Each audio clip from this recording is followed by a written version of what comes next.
Olá, amigos da TV Humana. Sou a Nísia Ontem e você está aqui nos Limites da Eternidade.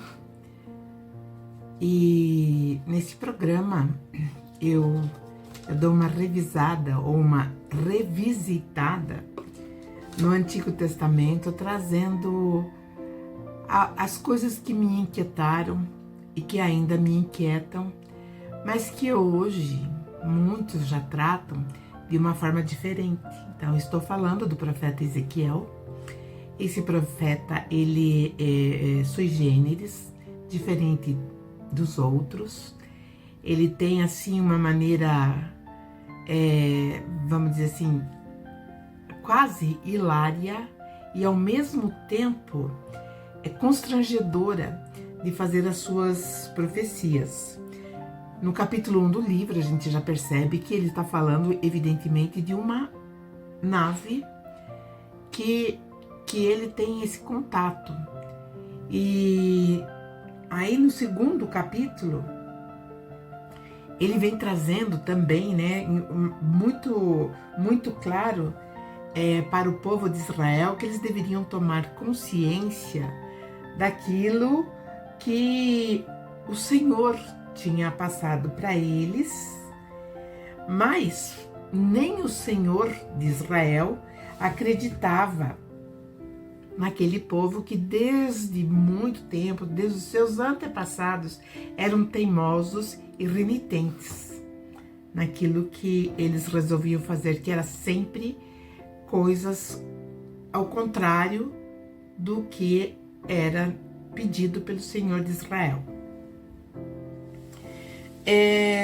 Eles foram sempre, o povo, né, segundo o Senhor, eles nunca, vamos dizer assim, entenderam, ou rebeldes, não aceitaram aquilo que eles deveriam fazer, mas que Ezequiel realmente fizesse as suas profecias. Não importa que eles não acreditassem, que eles estivessem assim, até de uma certa forma, duvidando dele, mas que eles iriam saber que entre eles o Senhor mandou um profeta. Então fazia já 6 anos, 6 meses e 5 dias de cativeiro do povo que fora tirado do Reino do Sul, do Reino de Judá, e levado para a Babilônia.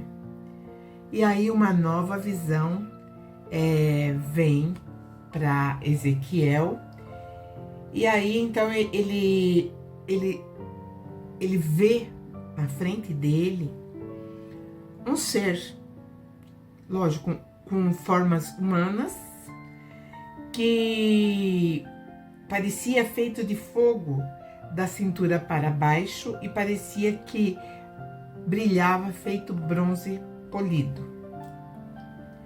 E nesse momento em que ele vê esse ser, que provavelmente, né, pela descrição, era uma vestimenta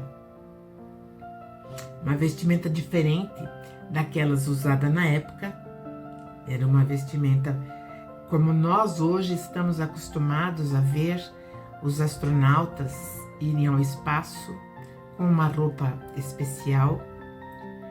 Não que naquele tempo aqueles seres visitantes precisassem aqui na Terra dessas roupas, porque eles tinham uma adaptação muito grande com a nossa atmosfera, mas provavelmente já para não ser reconhecido, uma série de coisas que estavam acontecendo naquele momento, onde uma guerra entre 2 clãs estava em franco desenvolvimento e um dos clãs estava sendo perdedor, que no caso era o do Senhor de Israel. Então, nesse período, né, que ele estava no cativeiro, foi o que aconteceram essas, vamos dizer assim, essas situações. Porque, na verdade, nesse segundo capítulo, ele fala de uma abdução. Porque ele diz assim que este ser que tinha essa aparência, que era da cintura para baixo fogo, da cintura para cima como se fosse bronze polido, ou seja, dourado, segurou pelo cabelo dele e ele se sentiu puxado. Então, lógico que foi uma abdução. E nessa abdução, então, ele tá lá em Babilônia, ele chega no templo em Jerusalém. E aí, então, ele chega naquele portão norte, ele é elevado ali. Então, ele começa a escutar daí as orientações que vão passando para ele. E aí ele começa, já a primeira coisa que ele bate o olho é a imagem, né, de um trono com a imagem de Baal, que é justamente vamos dizer assim, o opositor do Senhor de Israel. E aí então aquela voz que ele ouvia falou: filho do homem, você vê o que está acontecendo? Olha só o nível que chegou a aproximação dessa comunicação do filho do homem, como ele é chamado, e aqueles que estavam ali cuidando ou ainda fazendo um esforço para que o Senhor de Israel não caísse totalmente combalido diante do seu próprio povo. Então ele pergunta assim: veja essas coisas repulsivas que eles estão fazendo para se afastar cada vez mais. Você verá coisas ainda mais vergonhosas que essas. E aí então Ezequiel, naquele momento, ele vê tudo o que está acontecendo e ele é levado até a entrada do pátio do templo, e foi-lhe mostrado ali que tinha um buraco na parede. E por ordem daquele que estava dirigindo, que estava lhe dando as orientações, mandou que ele arrebentasse a parede.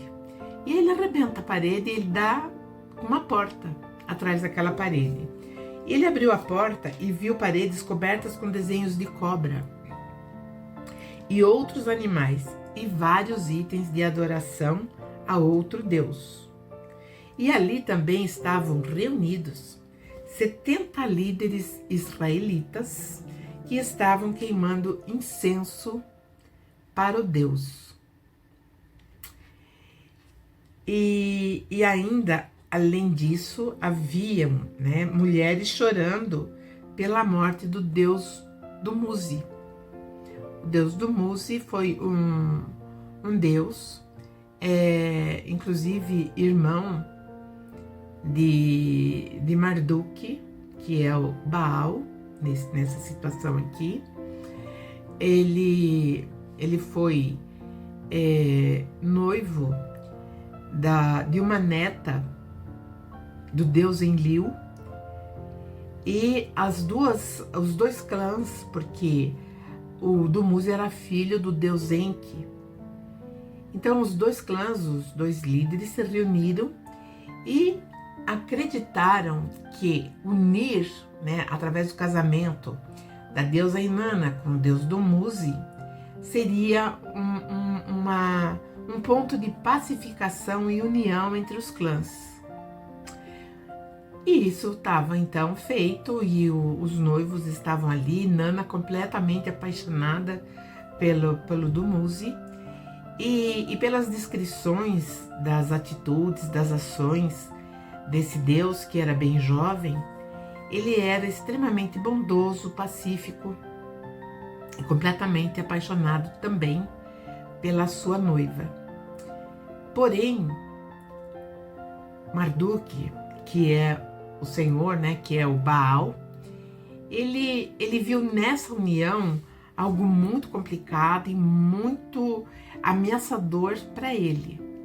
Porque se dessa união dos dois, Dumuzi e Inanna, nascesse um menino, automaticamente ele seria o sucessor do deus Enlil. E aí ele estaria também no comando dos dois clãs, porque iria unificar. Então, Marduk ficou completamente, vamos dizer assim, alucinado, com medo de perder aquilo que ele já tinha, entre aspas, dentro do seu conceito, conquistado, que era manter-se dentro da, vamos dizer assim, muito próximo ao senhor da terra, que era Enki, e Enki já estava quase propenso a passar para ele todo o seu poder, ou toda a sua hierarquia. Então, o que ele faz? Uma das qualidades de Marduk é a indução mental. É como se fosse, né? Ele cria situações na mente humana e o ser humano acredita que aquilo é real e que aquilo está acontecendo. Então cria ilusões.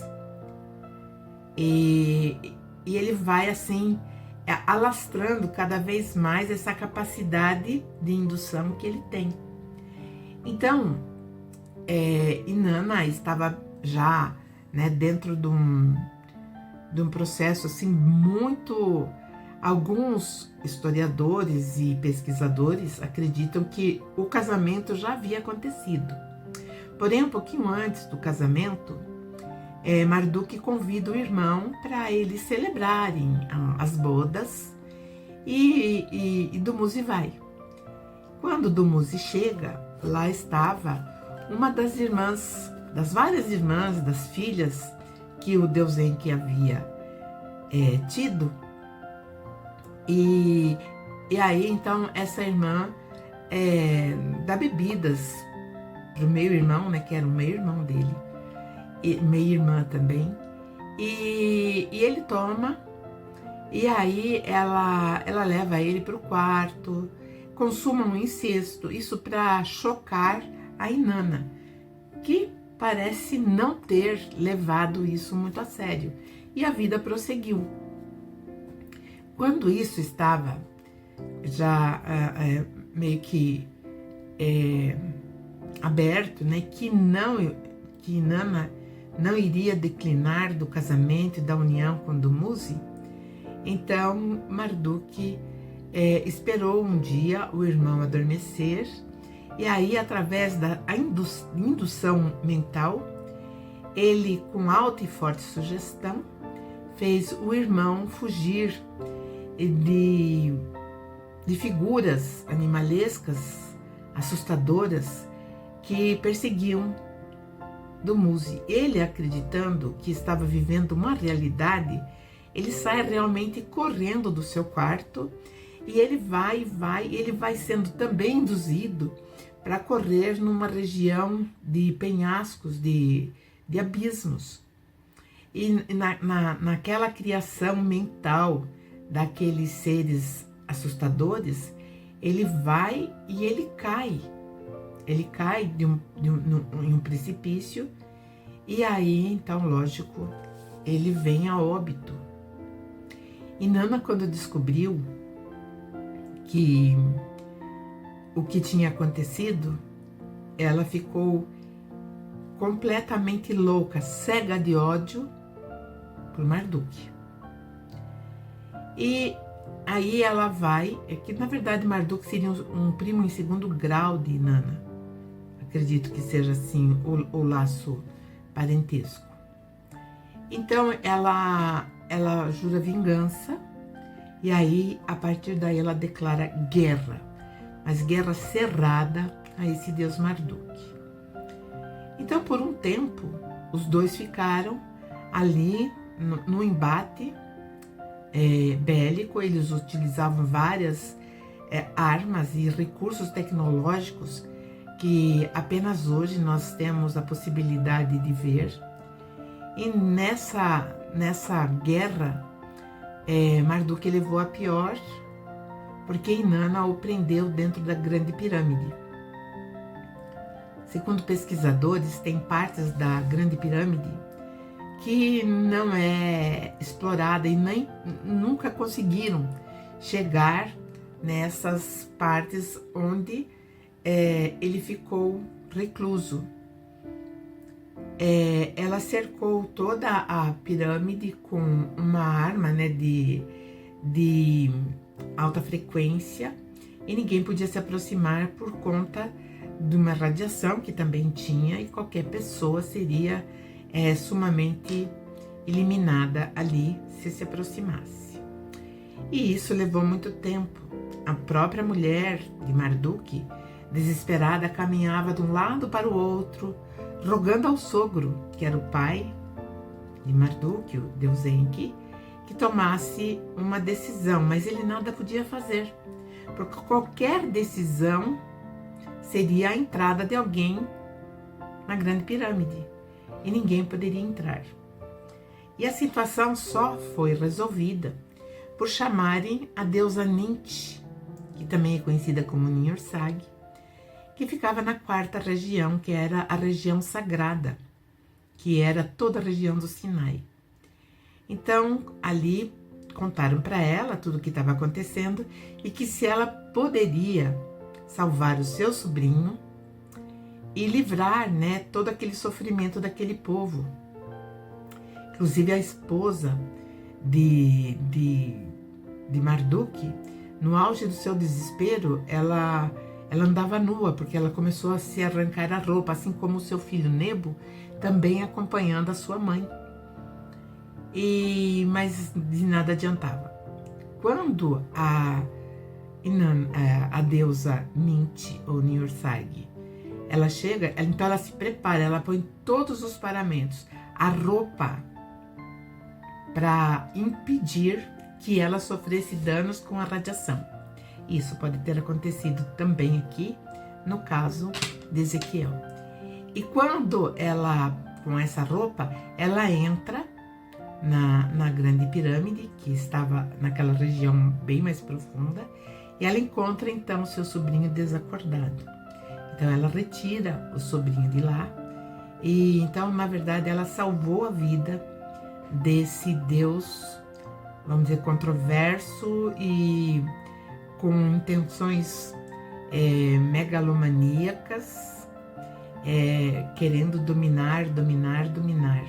Então, o intento dele era dominar todo o sistema solar, ser o Senhor absoluto, depois dominar toda a galáxia e depois atingir o lugar do Altíssimo, que é o Criador de tudo. Então, isso consta nos poemas que ele mesmo escreveu para si. Mas voltemos aqui, então, para Ezequiel, que provavelmente também tenha participado de alguma forma dessas tecnologias que já eram usadas naquela época, mas apenas pelos deuses, não pelo homem comum. Bom, e aí então ele viu aquelas mulheres chorando pelo rei do Muzi, ou seja, elas tinham tirado a atenção do Senhor de Israel e se voltado para o Deus do Muzi que tinha morrido. Então o Senhor de Israel, ele não entendia aquilo. Ele estava ali presente, ele estava dando todas as provas de que a presença dele era física. E elas choravam pelo Deus morto. E aí, quando o Senhor, ou aquele representante, ou aquele, vamos dizer, mensageiro, né? Aquele líder, falou para ele: filho do homem, você está vendo tudo isso? Eles estão usando a desculpa de que eu os abandonei, que eles estão sozinhos, mas você ainda está para ver coisas piores. E aí, nisso, né, ele foi levado para o pátio interno do templo, onde entre o altar e tinha provavelmente um corredor, ele foi mostrado para ele que havia 25 homens virados de costas para o altar, adorando o deus Marduk, que era o deus Sol. E tudo isso era um puro escárnio para o Senhor de Israel. Então, com toda aquela visão, Ezequiel, ele teve assim, total devoção, ele teve total certeza de que ele realmente tinha que realizar tudo aquilo que lhe fosse ordenado, por mais difícil e complicado que fosse. Porém, né, ele vai ser, né, aquele profeta, como eu falei, que vai ter aqueles comportamentos até quase bizarros, né, quando ele fica 365 dias virado de um lado para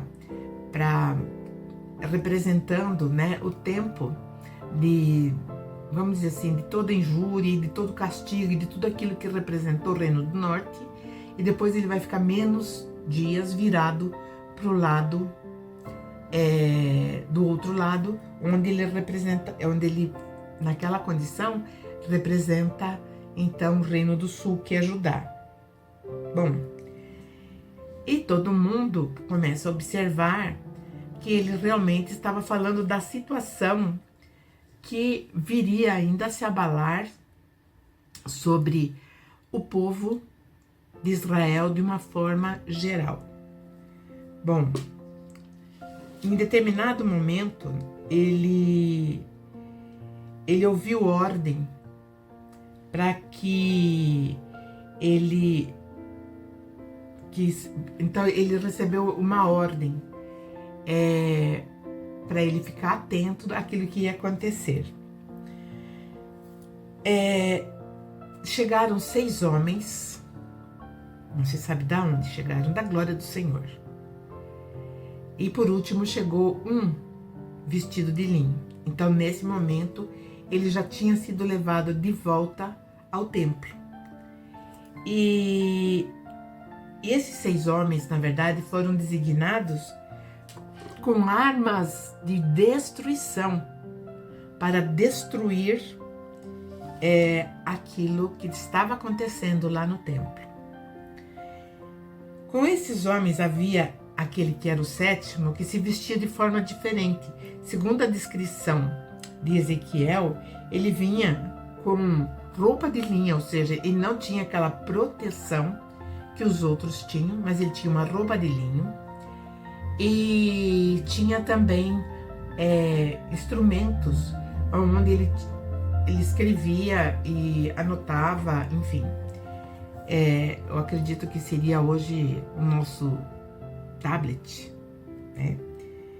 E aí então esses homens se postaram ao lado do altar de bronze, aonde estava o trono e a imagem de Marduk. E aí então novamente aquela glória do Senhor que eles dizem, que faz barulho, que está envolta em nuvens, que sai faísca, que faz barulhos de cornetas, ou seja, um barulho metálico, se levantou sobre o querubim e mandou que o homem vestido de linho fosse passando pelo meio de Jerusalém e marcasse todas as pessoas que estavam sofrendo com os atos praticados por aqueles homens que estavam em Israel. E que depois começasse a matar todos, começando por aqueles que estavam no templo e aqueles que não tinham a marca que aquele homem vestido de uma forma normal havia assinalado às pessoas. E a ordem era para que não deixasse ninguém escapar que não estivesse marcado. E aí então ele fala, aí vocês vão, a ordem do Senhor era, e Ezequiel só estava como um espectador, mas ele ia levar todas essas informações lá para a beira do rio Quebar, né, nas margens do rio Quebar, aonde estavam os exilados na Babilônia. Então o Senhor fala, aquela ordem que vem, é que eles profanassem o templo com os cadáveres daqueles que eram promovedores da adoração, e também eles matavam aqueles que não queriam ter essa participação nessa adoração. E a ordem foi cumprida, enquanto nesse tempo todo Ezequiel ele fica com o rosto em terra, porque ele sentiu uma grande angústia. E nesse momento, então, a gente percebe que ele assistiu a toda uma guerra que ainda os homens dentro da religião, como é olhado as descrições proféticas ou as descrições do que está escrito no Antigo Testamento, acreditam em milagres de Deus. Então, não há como nós entendermos que o nosso Pai, o Criador de tudo que existe, aquele que nos deu a sua própria essência para que desenvolvamos cada vez mais as nossas potencialidades, tivesse assim o tempo ou a dedicação para vir e comandar uma guerra com uma exterminação de pessoas que estavam fazendo uma contravenção dentro daquilo que era justo e reto, que era moralmente certo. Então, quando nós começamos a observar isso de uma outra forma, nós observamos sim que a guerra, ela não parou ali. Embora, como eu falei, um dos clãs estivesse em desvantagem, que no caso era o clã do Senhor de Israel, não se dava por vencido. Ia à luta. Como nós veremos no decorrer das minhas análises, vocês perceberão que a luta ainda continua. Bom, voltando aqui, Ezequiel então pergunta se o Senhor estava tão zangado com Jerusalém que mataria todos os que foram deixados em Israel. O Senhor responde que o povo de Israel já tinha matado pessoas no país inteiro e encheram Jerusalém também de crime. Lembrando que Jerusalém é um lugar muito especial, que ainda falarei mais numa outra oportunidade, em um outro episódio. E assim, né, mais uma vez, ele será novamente levado para uma nova visualização. Ele participou novamente de tudo aquilo que aconteceu lá no primeiro capítulo, quando ele descreve a nave de uma forma geral, aquelas rodas que giravam uma dentro da outra, que tinham olhos de todos os lados, que isso eram câmeras, nada mais eram do que câmeras, pessoas, criaturas até robóticas que se mexiam dentro dessas rodas, enfim, né? É muito difícil explicar o óbvio dentro de todo o exposto do livro de Ezequiel. E nós estaremos mais uma vez juntos no próximo episódio, levando um pouco mais adiante essa saga desse profeta que foi tão incompreendido até agora há pouco tempo. Foi até proibido a sua leitura, ou então até um aprofundamento, porque as pessoas, os teólogos, as autoridades religiosas não entendiam aquilo que ele estava levando. Quando nós saímos, evidentemente, da ortodoxia, né, ou até, né, de uma, vamos dizer, uma fé cega. Então nós começamos a enxergar detalhes, pormenores, começamos a fazer a nossa análise e daí para frente é só conhecimento. Então, peço a todos vocês que nos acompanham, que sigam sim as nossas redes sociais, divulguem os programas da TV Humana e que, evidentemente, acompanhem nos limites da eternidade. Eu sou a Anísia Ontem e estaremos juntos no próximo episódio. Até lá!